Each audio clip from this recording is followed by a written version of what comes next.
Après s'être intéressé aux pépites du Paris Saint-Germain, on va dans un autre club de Ligue 1 s'intéresser également à son jeune vivier et on va du côté de l'Olympique de Marseille. Salut tout le monde, c'est Mathieu, très heureux de vous retrouver aujourd'hui pour une nouvelle vidéo pépite. On va s'intéresser à 10 jeunes joueurs très prometteurs avec énormément de potentiel de l'Olympique de Marseille, des cracks qu'on espère bien sûr voir très rapidement en Ligue 1. Quelques-uns d'entre eux ont déjà eu quelques minutes dans le championnat français, mais on espère les voir encore plus bien évidemment au fil du temps et pourquoi pas même devenir titulaire de l'OM dans les prochaines années. Comme d'habitude dans la vidéo pépite, bien évidemment c'est un choix personnel, donc n'hésitez pas dans l'espace commentaire à me faire découvrir d'autres joueurs et à étoffer cette liste, à l'élargir, cette liste de 10 pépites pour m'en proposer beaucoup plus. Et on commence avec la première pépite que je vous présente du côté de l'Olympique de Marseille et c'est le petit Daryl Bacola. C'est un milieu offensif central français, il a seulement 17 ans, il est très jeune, il joue bien évidemment du côté des jeunes de l'Olympique de Marseille, déjà 7 matchs avec les U17 de l'équipe de France, donc déjà une petite carrière internationale avec l'équipe de France U17, un petit but pour lui, il a gagné la Gambardella l'année dernière lors de la finale du côté de Pierre Mauroy à Lille face à la S Nancy-Lorraine.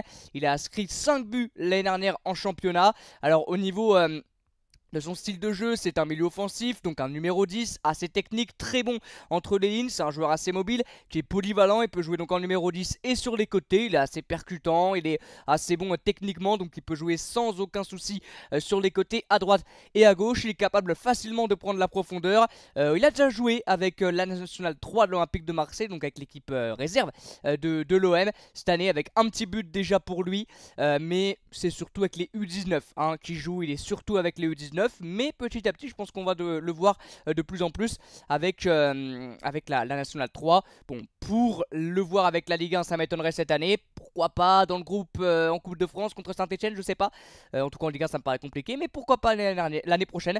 C'est un joueur qui a énormément de qualité, un profil très intéressant, qui a une grosse qualité de passe également, le petit Daryl Bacola, qui est plutôt bon à plusieurs postes sur les côtés et dans l'axe en numéro 10.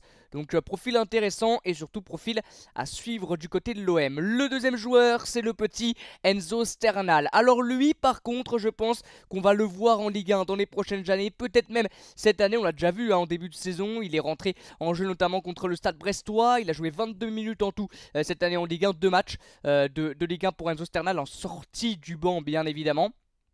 C'est l'un des plus gros potentiels de l'Olympique de Marseille. Il a eu sa préformation du côté de l'AS Nancy-Lorraine. C'est un franco-algérien, Enzo Sternal, qui a donc commencé du côté de Nancy. Il est né à Nancy, il a fait ses classes de jeunes à l'AS Nancy-Lorraine et il était donc du côté de l'OM. Il a gagné la Gambardella, même si malheureusement je crois qu'il n'était pas là lors de la finale. Il était avec les U17 ou U19 de l'équipe de France pour une compétition.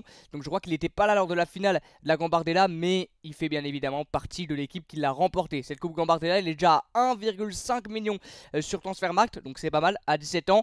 C'est un joueur qui a donc déjà 2 rencontres avec les U18 de l'équipe de France et ça va continuer s'il choisit de représenter l'équipe de France officiellement, parce qu'il a aussi le choix avec l'Algérie si je dis pas de bêtises. Il a donc on l'a dit déjà 22 minutes de Ligue 1 cette année. Alors De Zerbi ne compte pas sur lui, mais dans sa gestion, dans les matchs on va dire gagnés, il reste 10 minutes, tu gagnes 3 ou 4-1, je pense que Enzo Sternal aura un petit peu de temps de jeu s'il est dans le groupe bien évidemment. Et en Gambardella l'année dernière il a vraiment été très important pour la victoire finale. 6 matchs, 4 buts pour Enzo Sternal, et en championnat c'était 21 matchs, 11 buts. Donc c'est un joueur qui a énormément de qualité, un joueur assez complet, explosif, qui a une vision du jeu absolument phénoménale pour son âge. Il a une grosse qualité technique aussi, c'est vraiment un très bon dribbleur, il est mobile et il a facilité d'éliminer son adversaire. Enfin il a vraiment beaucoup de qualité Enzo Sternal, et pour son jeune âge c'est vraiment un profil très intéressant et on espère qu'il va avoir une progression aussi qui va aller dans le positif vers le haut, et ça va devenir un crack de l'Olympique de Marseille. Réellement je pense que lui il peut devenir titulaire dans 2-3 ans à l'OM et devenir vraiment un crack parce qu'il a un potentiel énormissime. On continue avec Gaël Lafont. Lui on l'a vu avec les pros l'année dernière, il a joué en Europa League, 10 minutes l'année dernière d'Europa League pour Gaël Lafont, 18 ans, milieu central, profil très intéressant également, petit profil au milieu de terrain, gros coffre physique, il est très mobile vraiment. Au milieu, alors lui aussi il a gagné la Gambardella, il y avait vraiment une équipe très très bonne du côté de l'OM l'année dernière, hein. Les minots de l'OM ont gagné la Gambar et c'est logique quand tu vois l'effectif qu'ils avaient. 3 matchs avec l'équipe de France U19, titulaire indiscutable avec les jeunes au milieu de terrain, c'est vraiment la plaque tournante des équipes jeunes de l'Olympique de Marseille, hein, Gaël Lafont. Il est doté aussi de grosses qualités techniques, il arrive à sortir de situations assez compliquées face à 2-3 joueurs au milieu de terrain, énorme qualité de passe dans la transition, il est très bon, que ce soit qualité de passe courte ou passe longue. Cette année il joue avec les U19, il a déjà marqué un petit but et je pense vraiment que lui aussi il est apte à intégrer le groupe pro et on va peut-être le voir cette année en Ligue 1 quelques minutes, pourquoi pas aussi en Coupe de France pardon, pour Gaël Lafont. 3 matchs, hein, je sais pas si je l'ai dit, avec les U19 de l'équipe de France. Donc joueur aussi très intéressant, profil très intéressant, qui avait joué quand même 10 minutes l'année dernière en Europa League, c'est pas rien. Et je crois qu'il avait joué aussi en Coupe de France si je dis pas de bêtises. Bon, bref, vraiment joueur très très convaincant et très très intéressant. J'aime bien en tout cas le profil de Gaël Lafont. Le prochain c'est Bilal Nadir, alors lui il est souvent dans le groupe de De Zerbi depuis le début de la saison, il a 21 ans, c'est un milieu central marocain qui a 2 matchs avec le U23 du Maroc, déjà un but pour lui, il est souvent dans le groupe pro depuis le début de l'année. Bon, il a joué que 13 petites minutes en Ligue 1, il est rentré notamment contre le Racing Club de Lens il n'y a pas si longtemps. L'année dernière c'est 110 minutes en Ligue 1 et 110 minutes en Coupe de France, donc on lui faisait confiance dans la gestion on va dire au milieu de terrain. Et De Zerbi pareil, hein, il fait partie de la rotation du milieu de terrain de De Zerbi. Bilal Nadir, alors c'est pas le choix numéro 1, très loin de là au vu de la concurrence aussi au milieu, mais c'est un joueur quand même qui dans l'esprit de De Zerbi aura du temps de jeu, aura un petit peu de minutes, et c'est un joueur qui a beaucoup aussi de qualité, il est très dynamique, c'est un joueur extrêmement intelligent sur le plan tactique, il a une grosse vision du jeu et il est doté aussi d'une technique assez impressionnante pour son jeune âge, hein. Techniquement c'est vraiment du très très haut niveau le petit Bilal Nadir. Lui aussi je pense qu'on va le voir par-ci par-là en Ligue 1 cette année, pourquoi pas en Coupe de France contre Saint-Etienne titulaire, pourquoi pas. On continue avec Kélian Abdallah, lui aussi il était présent lors de la Gambardella, il a gagné la Gambardella, il a même marqué, parce que je crois que sur la photo c'est sa célébration qu'il a faite lors de son but face à l'AS Nancy-Lorraine. Voilà, fier d'être Marseillais pour Kélian Abdallah, 18 ans, c'est un ailier droit français, joueur virevoltant sur son côté, c'est un réel profil de joueur de déséquilibre, il est très bon dans l'élimination, c'est un joueur provocateur dans le jeu, hein, bien évidemment, bien évidemment sur le terrain, c'est un joueur qui va énormément provoqué, qui va percuter, qui est explosif, bon dans le duel en 1 contre 1 pour éliminer l'adversaire. 2 petites minutes en Ligue 1 cette année, je sais plus du tout c'est contre qui, parce que j'ai plus le souvenir de l'avoir vu jouer le petit Kélian Abdallah. Donc 2 petites minutes, il a dû rentrer en jeu en toute fin de match, et 3 petits buts en 2 matchs de championnat cette année, donc ça commence bien pour le petit Kélian Abdallah qui est très très bon avec les jeunes, vraiment. Pour le moment il n'y a pas de souci pour l'adaptation dans toutes les catégories de jeunes de l'Olympique de Marseille. Il a en plus un trophée déjà avec la Gambardella et c'est un réel profil de déséquilibre. J'aime bien ce genre de joueur un peu frisson sur le côté, et lui vraiment il a toutes les qualités pour être un énorme joueur sur son côté droit, donc pourquoi pas lui aussi le voir un petit peu par-ci par-là en Ligue 1. On continue avec Hugo, alors je vais enlever juste ma caméra pour que vous voyez en entier son nom. Hugo Lamar El Kadmiri, c'est un Marocain, 17 ans, un buteur également doté de beaucoup de qualité pour Hugo Lamar El Kadmiri. Il est déjà à, je crois, 5 buts en 9 matchs cette année, donc c'est un joueur qui a de grosses qualités dans le dernier geste, c'est un joueur extrêmement réaliste, c'est très très bon dans la finition, hein, le petit Hugo Lamar El Kadmiri. C'est un jeune joueur qui a une marge de progression incroyable, qui a beaucoup de qualités, un joueur assez complet qui peut aussi jouer et dépanner sur les côtés. Il est très très grand, il fait 1m92, donc très bon de la tête. Et alors pas encore d'apparition avec le groupe pro, hein, mais ça ne devrait peut-être tarder, pourquoi pas encore une fois en Coupe de France. Mais joueur et profil très intéressant en pointe. Joueur à suivre, vraiment joueur à suivre, ce petit Marocain de seulement 17 ans. Le prochain c'est un nouveau buteur, c'est Robinho Vaz qui a été acheté du côté de Sochaux cette année. Il n'était pas à Marseille, il n'est pas formé à Marseille, hein, il est formé à Sochaux. Et il a été acheté cette année par l'Olympique de Marseille. 2 matchs avec les U17 de l'équipe de France, formé donc du côté de Sochaux. A été acheté cette année par l'Olympique de Marseille. L'année dernière avec Sochaux, c'est 19 matchs pour 7 buts avec les jeunes sochaliens. Cette année c'est déjà 5 buts en 7 matchs pour lui, donc l'adaptation avec l'OM elle est parfaite tout simplement.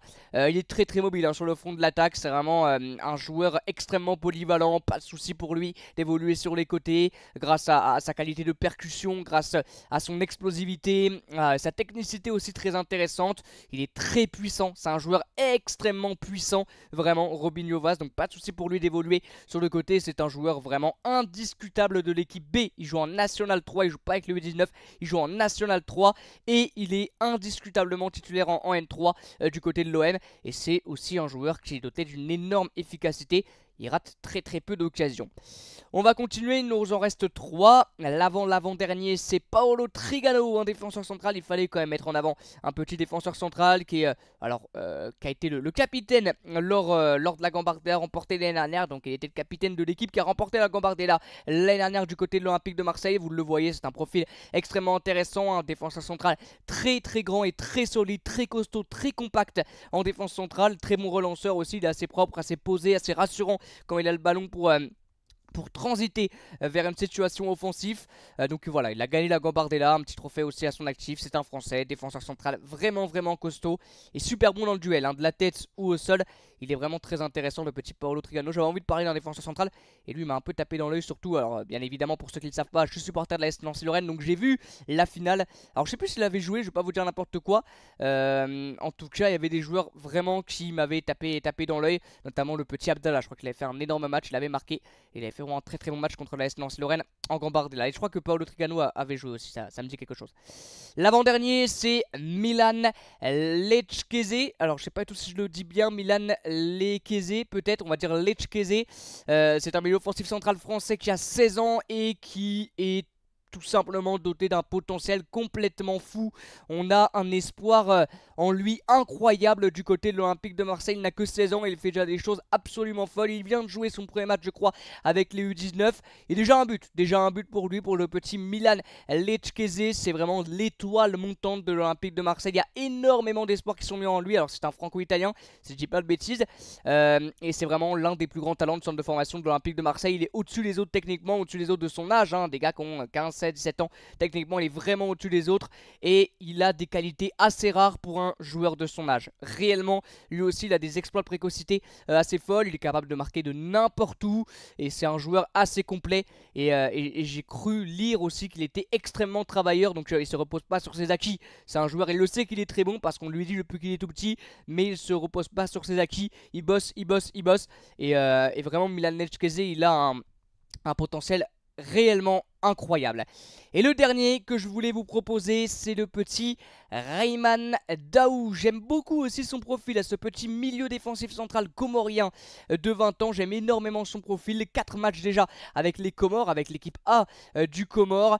Un match, donc 24 minutes de Ligue 1 l'année dernière pour Rayman Daou. 20 minutes en Europa League. Il est titulaire indiscutable du côté de la National 3. C'est un profil vraiment très intéressant au milieu de terrain. Un peu une plaque tournante, qui a un énorme coffre physique. Pas de souci pour répéter les efforts. Il a une grosse puissance vraiment au milieu de terrain. Il peut gagner du terrain sans aucun souci avec le ballon, balle au pied. Il fait souvent la différence. Il a un gros volume de jeu et grosse qualité aussi d'anticipation. Donc il est bon pour amener du danger, aller vers l'avant, ressortir un petit peu le pressing adverse. Et puis même défensivement il est très fort, Rayman Daou. Donc joueur également à suivre. Voilà, c'est la fin de cette vidéo pépite de l'Olympique de Marseille. J'espère qu'elle vous aura plu. N'hésitez pas dans l'espace commentaire à m'en faire découvrir d'autres et à me donner vos avis sur les différents joueurs que je vous ai présentés.